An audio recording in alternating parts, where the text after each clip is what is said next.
ಏನಿವತ್ತು ಇಡೀ ದೇಶಾದ್ಯಂತ 18/12/2024 ಸದನದಲ್ಲಿ ಈ ದೇಶದ ಗೃಹ ಮಂತ್ರಿಗಳಾಗಿರ್ತಕ್ಕಂಥ ಉನ್ನತ ಸ್ಥಾನದಲ್ಲಿರ್ತಕ್ಕಂಥ ಈ ದೇಶವನ್ನ ರಕ್ಷಣೆ ಮಾಡತಕ್ಕಂಥ ಅಮಿತ್ ಶಾ ಅವರು ಏನಿವತ್ತು ಒಂದು 2 ಬಾರಿ ಮಂತ್ರಿಯಾಗಿ ಆ ಒಂದು ಸಂಸದರ ಸದನದ ಒಳಗಡೆ ಹೋಗ್ತಾರೆ ಅಂತಂದ್ರೆ ಅದು ಬಾಬಾ ಸಾಹೇಬರು ಕೊಟ್ಟಿರ್ತಕ್ಕಂಥ ಒಂದು ಭಿಕ್ಷೆ ಅಂತ ಹೇಳಿ ಕೂಡ ತಿಳ್ಕೊಬೇಕು. ಬಾಬಾ ಸಾಹೇಬರು ಅಂದಿನ ದಿನಗಳಲ್ಲಿ ಈ ದೇಶಕ್ಕೆ ಸಾಮಾಜಿಕವಾಗಿ, ಆರ್ಥಿಕವಾಗಿ, ರಾಜಕೀಯವಾಗಿ ಇವತ್ತೇನ್ ನಾವೆಲ್ಲ ಈ ಒಂದು ದೇಶದಲ್ಲಿ ಬಾಳ್ತಾ ಇದೀವೋ ಅಂತ ಒಂದು ಸಂವಿಧಾನವನ್ನ ಕೊಡ್ಲಿಲ್ಲ ಅಂತಂದಿದ್ರೆ ಮೋದಿನೂ ಭಿಕ್ಷೆ ಬಿಡಬೇಕಾಗಿತ್ತು, ಅಮಿತ್ ಶಾನೂ ಭಿಕ್ಷೆ ಬಿಡಬೇಕಾಗಿತ್ತು, ಈ ದೇಶದ ಪ್ರತಿಯೊಬ್ಬರೂ ಬ್ರಿಟಿಷರ ಬಳಿ ಭಿಕ್ಷೆ ಬೇಡಬೇಕಾಗಿತ್ತು.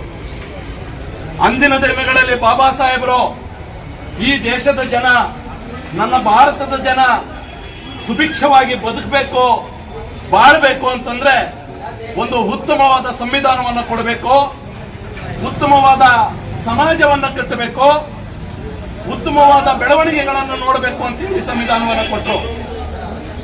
75 ವರ್ಷಗಳ ಕಾಲ ಈ ಭಾರತ ದೇಶ ಬಾಬಾ ಸಾಹೇಬರು ಕೊಟ್ಟಿರ್ತಕ್ಕಂಥ ಒಂದು ಸಂವಿಧಾನದ ಅಡಿಯಲ್ಲಿ ನಾವು ಬರ್ತಾ ಇದ್ದೀವಿ. 75 ವರ್ಷಗಳಲ್ಲಿ ಆಳಿರ್ತಕ್ಕಂಥ ಯಾವುದೇ ಸರ್ಕಾರಗಳು ಬಾಬಾ ಸಾಹೇಬರು ಕೊಟ್ಟಿರ್ತಕ್ಕಂಥ ಸಂವಿಧಾನವನ್ನ ಸರಿಯಾಗಿ ಜಾರಿ ಮಾಡಲಿಲ್ಲ. ಸಂವಿಧಾನವನ್ನ ಯಾವುದೇ ಪಕ್ಷ ಆಗಿರ್ಬೋದು, ಸಂವಿಧಾನವನ್ನ ಕೊಟ್ಟಿರ್ತಕ್ಕಂಥ ಒಂದು ಕಾನೂನುಗಳನ್ನ ಸರಿಯಾಗಿ ನೀವು ಆಳತಕ್ಕಂಥ ಯಾವುದೇ ಸರ್ಕಾರ ಆಗಿ ಆ ಕಾನೂನುಗಳನ್ನ ಜಾರಿ ಮಾಡಿದಿದ್ರೆ ಇವತ್ತು ಈ ಮಟ್ಟಕ್ಕೆ ಬೀದಿಗಿಳಿದು ಹೋರಾಟಗಳು ಮಾಡತಕ್ಕಂಥ ಸಂಭವಗಳು ಇರ್ತಾ ಇರಲಿಲ್ಲ. ಈ ಮಟ್ಟಕ್ಕೆ ಬಡಬಗ್ಗರು ಇರ್ತಾ ಇರಲಿಲ್ಲ. ಅವ್ರವ್ರ ಪಾಡಿಗೆ ಅವ್ರು ಬದುಕ್ತಾ ಇದ್ರು. ಇವತ್ತು ದೇಶ ದಿವಾಳಿ ಆಗ್ತಾ ಇದೆ. 75 ವರ್ಷಗಳಿಂದ ನಾವು ನೋಡ್ತಾ ಬಂದಿದ್ದೇವೆ. ವೋಟ್ ಬ್ಯಾಂಕ್ ಆಗಿ ಬಾಬಾ ಸಾಹೇಬರನ್ನ ಉಪಯೋಗಿಸ್ಕೊಳ್ತಾರೆ. ವೋಟ್ಗಳಿಗಾಗಿ ಇನ್ನೇನೋ ಯಾವುದೇ ಒಂದು ಸಂವಿಧಾನ ಜಾರಿ ಮಾಡಲಿಕ್ಕೆ ಒಂದು ಜನರನ್ನು ಉಪಯೋಗಿಸ್ಕೊಳ್ಳೋದಿಲ್ಲ, ಬಾಬಾ ಸಾಹೇಬರನ್ನ ಉಪಯೋಗಿಸ್ಕೊಳ್ಳೋದಿಲ್ಲ, ಒಂದು ವೋಟ್ಗಳಿಗಾಗಿ ನಮ್ಮನ್ನ ಉಪಯೋಗಿಸ್ಕೊಳ್ತಾರೆ ಬಾಬಾ ಸಾಹೇಬರನ್ನ. ಇದು ಯಾವ ನಡೆ? ಯಾವುದೇ ಪಕ್ಷ ಆಗಿರ್ಬೋದು. ಇವತ್ತು ಒಂದು ಕಡೆ ಜಾತಿ ಧರ್ಮಗಳು ಇವತ್ತು ಇಡೀ ದೇಶದಲ್ಲಿ ಅತಿ ಉನ್ನತ ಮಟ್ಟಕ್ಕೆ ಹೋಗ್ತಾ ಇದ್ದಾವೆ. ಜಾತಿಗಳು ಉನ್ನತ ಮಟ್ಟಕ್ಕೆ ಹೋಗ್ತಾ ಇದ್ದಾವೆ. ಅವ್ರವ್ರ ಜಾತಿಗಳು ಅಂತೇಳಿ ಜಾತಿಗಳು ಕಟ್ಕೊಳ್ತಾ ಇದ್ದಾರೆ. ಡಾಕ್ಟರ್ ಬಾಬಾ ಸಾಹೇಬರು ಕಟ್ಟಿದ್ದು, ಅವ್ರು ಕಂಡಂತ ಕನಸು ಶೋಷಿತ ಸಮಾಜಗಳನ್ನ ಒಗ್ಗೂಡಿಸ್ತಕ್ಕಂಥ ಕನಸನ್ನ ಕಂಡಿದ್ರು.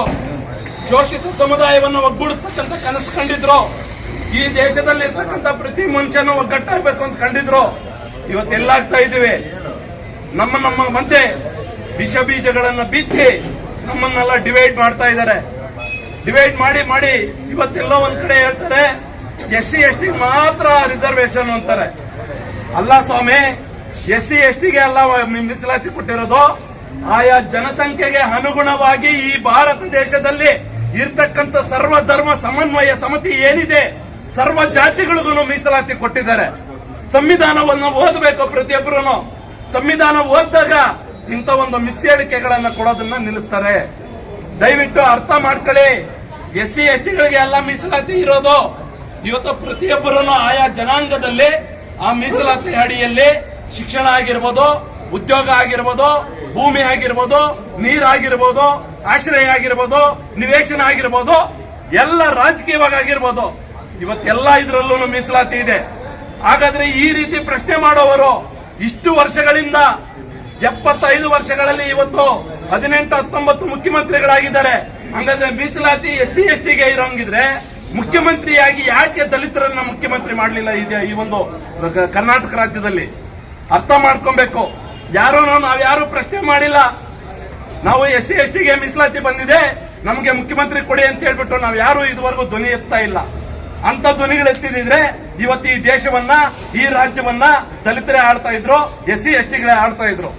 ಅಂತ ಕನಸುಗಳನ್ನ ಕಂಡಿರ್ತಕ್ಕಂಥ ಬಾಬಾ ಸಾಹೇಬರು ಇವತ್ತು ಆ ಬಾಬಾ ಸಾಹೇಬರನ್ನ ಅವರ ಒಂದು ಸಂವಿಧಾನದ ಅಡಿಯಲ್ಲಿ ಬದುಕಿರ್ತಕ್ಕಂತ ಆ ಸಂವಿಧಾನದ ಅಡಿಯಲ್ಲಿ ನೀವು ಆ ನರಹಂತಕರು ಅಂತೇಳಿ ಪ್ರೂವ್ ಆಗಿ ಗಡೀಪಾರ ಆಗಿರ್ತಕ್ಕಂತ ಒಂದು ಗೂಂಡ ಅಮಿತ್ ಶಾ ನೀವಿವತ್ತು ಸಂವಿಧಾನದ ಅಡಿಯಲ್ಲಿ ಆ ಸದನದ ಒಳಗಡೆ ಬಂದು ಇವತ್ತು ಬಾಬಾ ಸಾಹೇಬರನ್ನೇ ಹೀಯಾಳಿಸ್ತಕ್ಕಂಥದ್ದು. ಯಾವ ಧರ್ಮ ನಿಂದು? ಯಾವ ಧರ್ಮ? ನಿನ್ನ ಧರ್ಮಕ್ಕೆ ಸ್ವಲ್ಪ ಯೋಗ್ಯತೆ ಇಲ್ಲ, ಮಾತಾಡ್ಲಿಕ್ಕೆ ನೀನು ಅನ್ಲಾಯಕು.